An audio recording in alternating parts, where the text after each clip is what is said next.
Doncs volia obrir, aprofitant que estem aquí amb tu i hem parlat de les proves físiques, obrir un meló, perquè a on poder obrir un meló millor que obrir melons,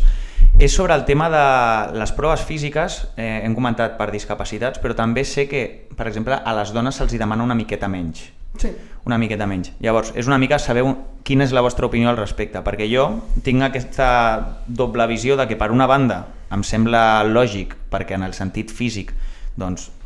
un home pot ser més potent,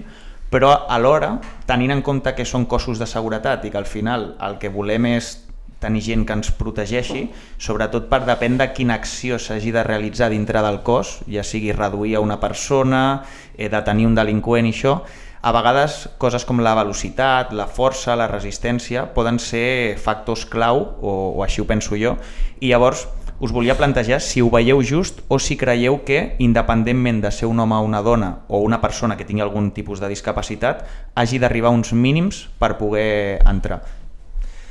Plantejo el debat.